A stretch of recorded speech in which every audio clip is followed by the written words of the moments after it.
Il y a un intérêt quelque part à ne pas réguler le cheat dans un jeu comme CS, tu penses? Je sais pas. Je pense qu'ils ont pas vraiment trouvé la solution et qu'ils ont jamais osé faire ce que Valorant a fait en faisant un logiciel tiers. Sinon, il y a la façon coréenne, identité traçable des joueurs, carte d'identité, ce qui pose plein d'autres problèmes, bien sûr. Ah oui, non, mais là, on parlait d'un point de vue informatique. Non, mais en gros, ce que disaient les gens à une époque, même pour Twitter et tout, c'était pas que il faut que ton pseudo ce soit ton prénom et ton nom ou ton numéro de sécurité sociale.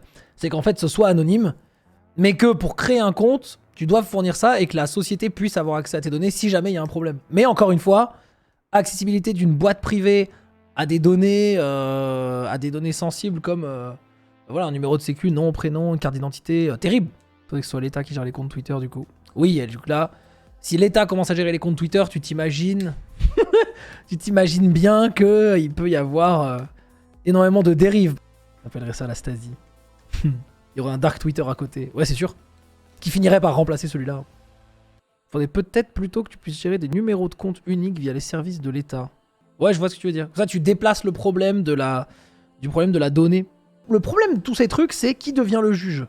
Et en fait, quand la personne qui devient le juge, que ce soit l'entité privée, la boîte privée... Parce qu'imaginez s'il y avait qu'un seul compte par citoyen français, un seul compte Twitter, par exemple.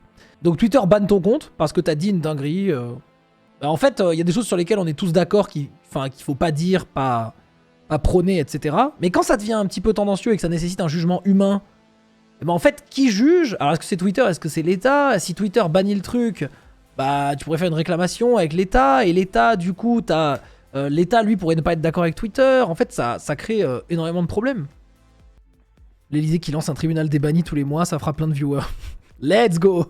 Techniquement, l'État, l'organisme a le plus d'impact sur nos vies, donc c'est un peu ceux à qui tu veux donner des données en dernier en cas de dérive autoritaire. Ouais, tout à fait, mais t'as raison, Lys. Et comme c'est une question de point de vue et d'éthique, en fait, c'est quasiment insoluble. De toute façon, nous, en tant qu'influenceurs, on est quasiment tous pour l'arrêt de l'anonymat sur Internet. Mais, comme c'est impossible moi, je vous dirai jamais l'anonymat sur Internet, c'est de la bombe. Mais par contre, c'est normal que ça existe. Et en fait, toutes les façons qui permettent d'enlever l'anonymat sur Internet sont mauvaises. Donc c'est pas bon. Donc je suis pas en mode il faut enlever l'anonymat d'Internet.